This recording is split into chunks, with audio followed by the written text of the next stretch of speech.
his crate, what I'm going to do is I'm going to use his leash and or his e-collar to send him in and also take him out of the crate. So I'm never going to just open the door and let the dog run out and then try to get a hold of him.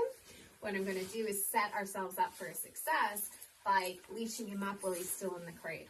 So as I opened the door, you saw that Duke got up and he started walking towards me just like this. And all I did was shut the door and pause. So I also want to make sure that the dog isn't just getting up and leaving the crate on his own, but he's waiting for me to actually invite him out. So if he does try to leave on his own, we're simply just going to close the door, pause, and then try it again.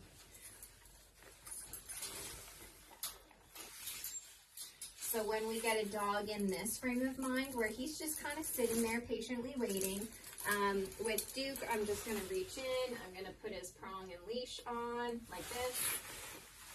If I was dealing with a dog who was uncomfortable with me reaching into his personal space like that, or had any kind of human reactivity or human aggressive tendencies, I would not be doing it this way. We would be doing it a completely different way.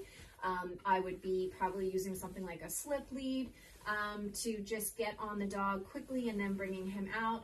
I certainly wouldn't be sticking my arms and shoulders into a crate like you're seeing with me do with Duke.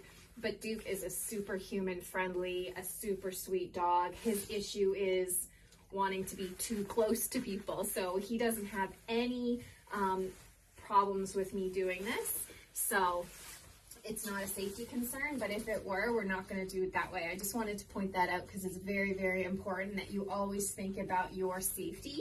And when you reach in a crate like that, your hands and your arms and your face are being exposed to the dog. So you have to be very careful when you're dealing with dogs that you are not putting yourself at risk of anything, and that you're always taking, safety first approach with everything.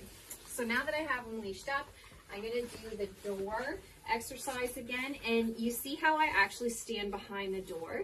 And as I open it, I'm really testing his impulse control. Is he going to wait for me to invite him? Or because I'm not blocking the door, is he going to scoot out? Duke is being a wonderful boy and he's choosing to wait. I talked a little bit too long, but that's okay. We just close our door and we'll wait again.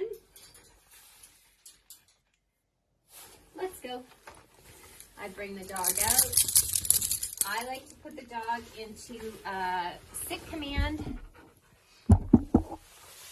Duke, sit. So that I can then close and latch his crate door.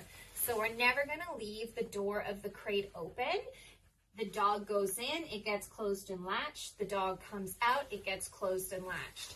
So the crate isn't a come and go space as you please. The crate is one of those pieces of structure that we want to keep on the human terms and make sure that our dog is going in politely and coming out on command, but we're not just like giving up this opportunity of leadership by giving it to the dog to choose what they do with it.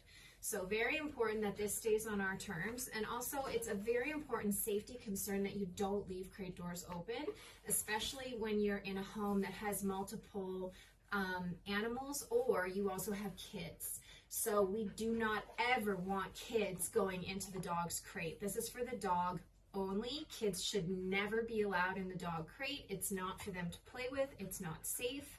If you have, a dog running into his crate and there's a kid in there, immediate conflict potential right there. The same thing if you have other pets. So we never ever want to allow that. Crate is for the dog only, and it's off limits to everybody else.